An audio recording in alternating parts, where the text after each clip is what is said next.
I think what as Kerr's kind of alluded to, though, I think there is a thin line by where you go too far with that, and I think he probably has done in terms of, you can still show some honesty in how you've observed the game and what we've observed.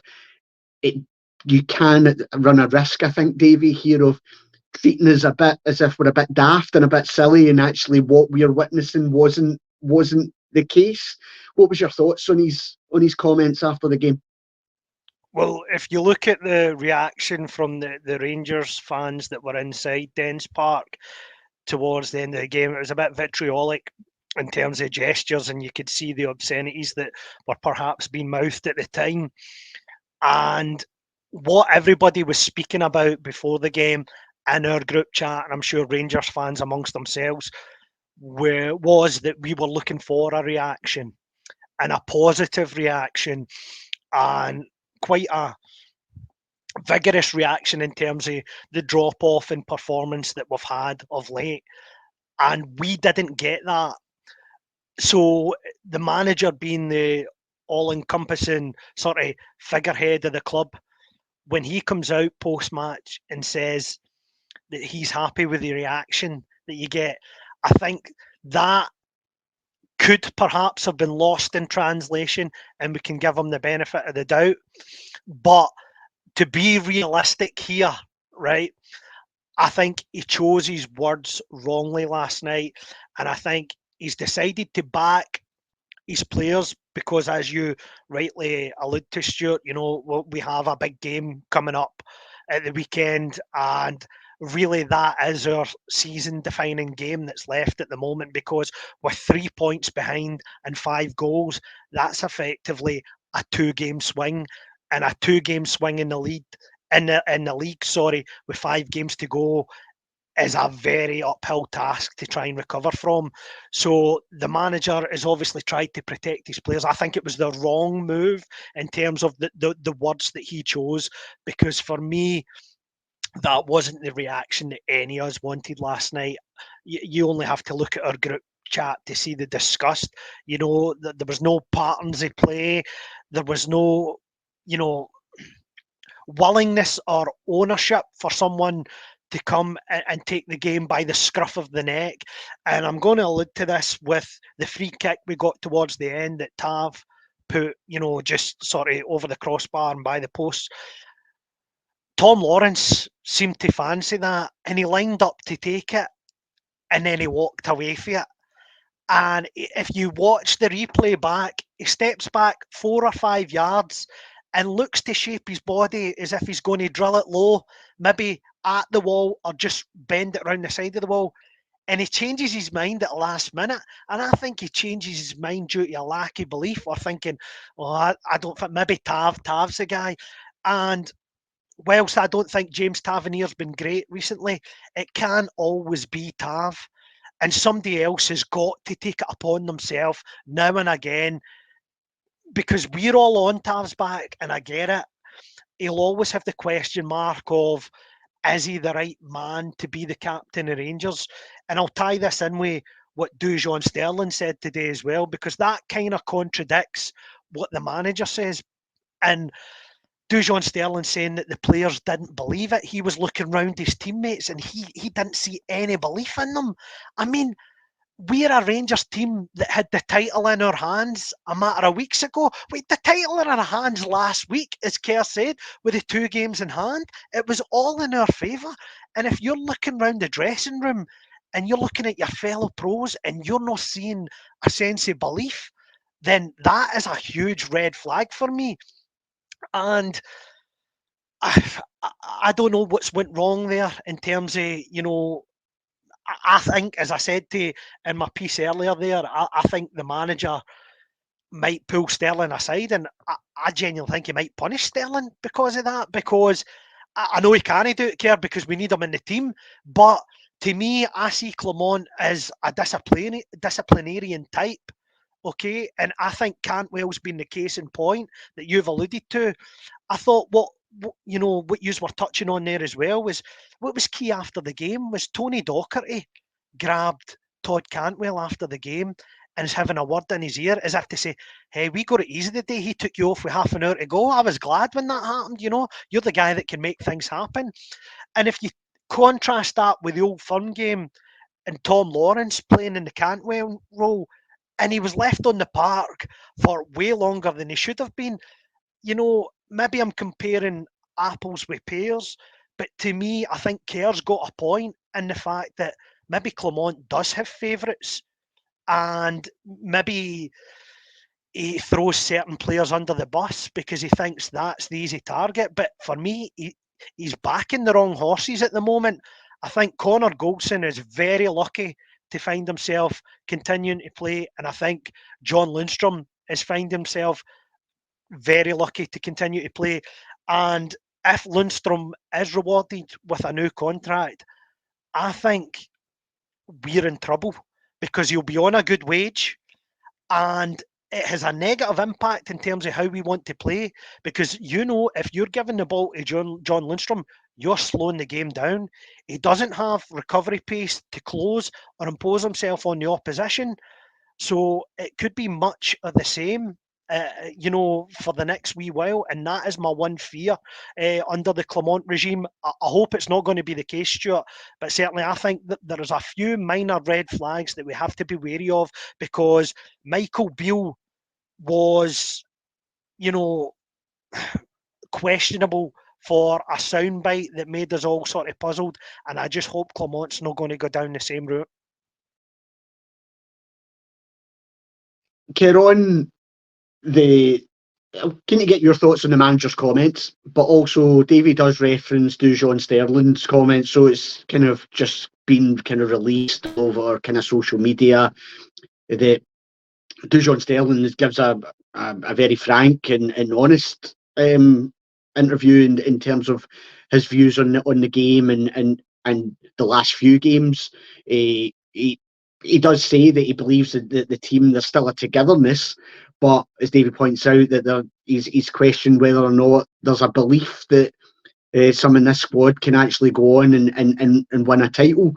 Do you agree with David? Do you think the manager could react badly to that? That it's kind of airing your dirty washing in public, or that it's the manager at risk? Because I think the majority of fans will appreciate Sterling's honesty in that. If that was to come to pass, that it came out that the manager potentially reacts negatively to that, he could have a bigger problem in his hands then. Because I think the fans are only going to side one way. I think the media will pick up on it and probably think there might be a split in the dressing room as well, because that's what they do, isn't it? They'll say, well, maybe a split in the dressing room. I think Clement's dug a hole for himself, and it's nobody else who's done it, it's himself. But Stephen Naismith made a comment today, I don't know if you've seen Naismith talking, and he was saying it, there's a lot of Rangers players at his team who have failed when the pressure's built, who have failed to win trophies over the years. He's spot on. He said this run they went on was a good run, but they carried a bit of luck, we did.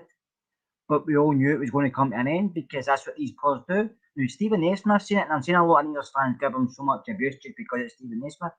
But he's spot on. And that hard to get into a game on Sunday saying, isolate Golson, he's beat.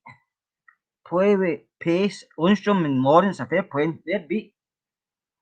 We could lose the game on Sunday, and if I lose the game on Sunday, I think he's under more trouble, Clement, and he actually thinks himself.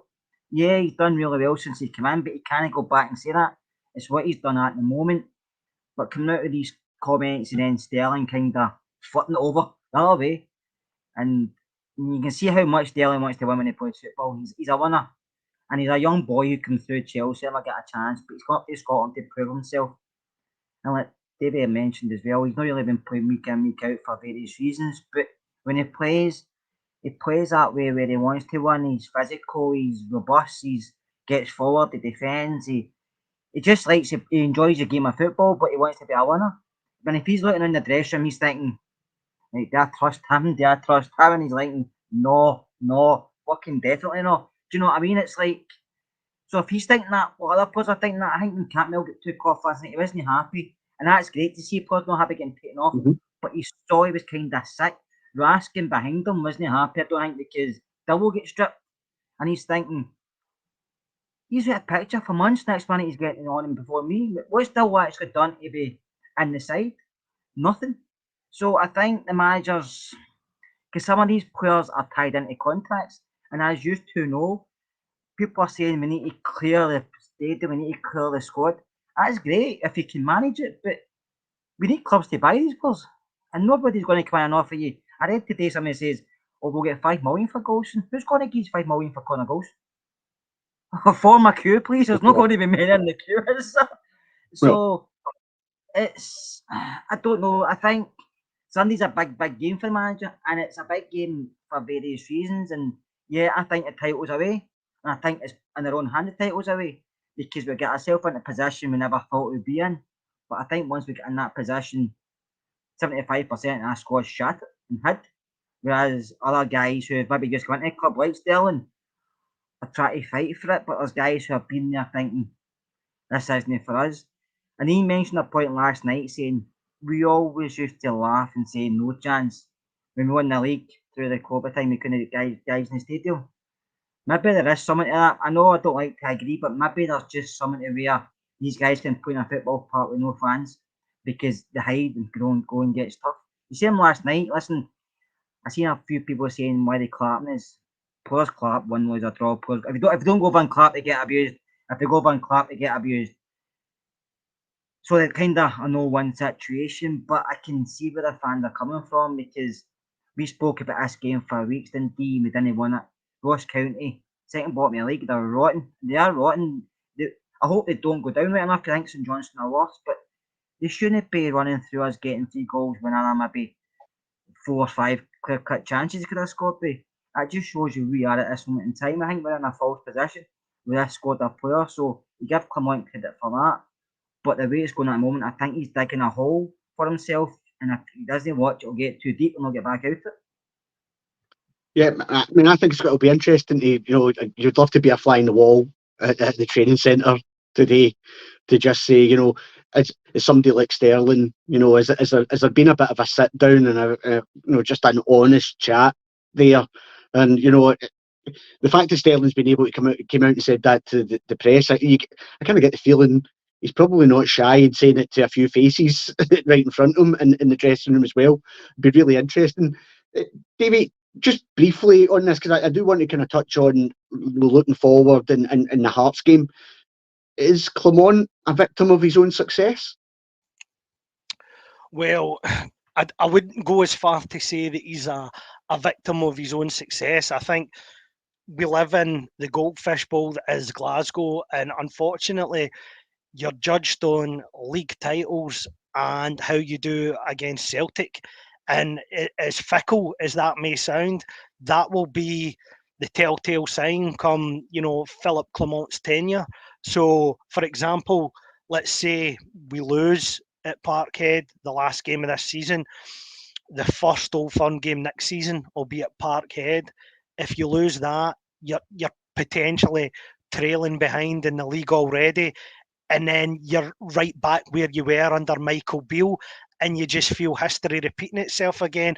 And no doubt there will be a similar sort of overhaul of players come this summer. So I don't know if it's a victim.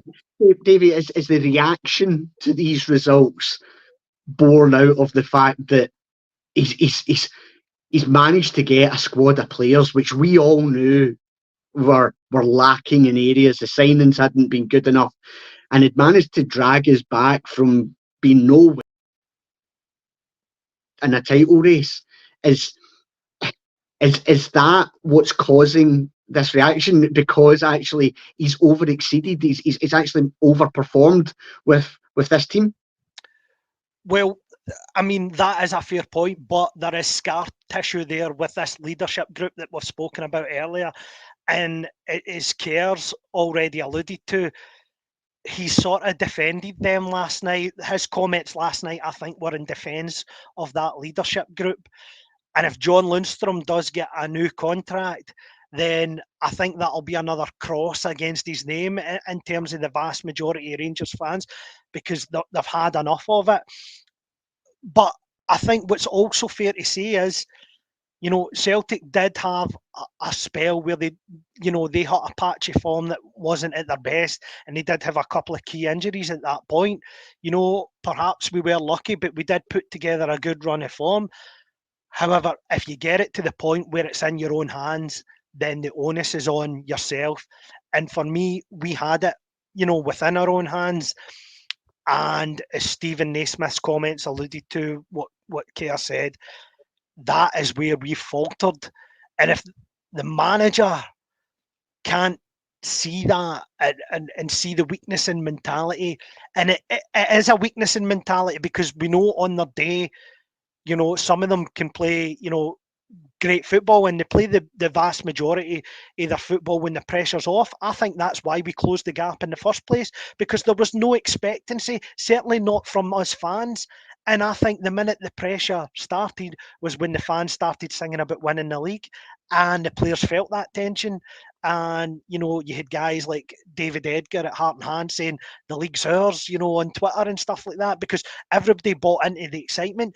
But the people who didn't buy into the excitement was the guys in the dressing room.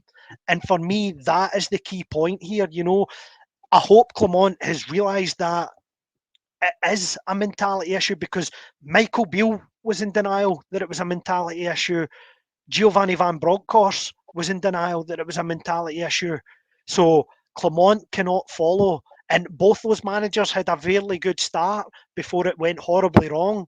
And I just hope for Clement's sake that it doesn't follow suit.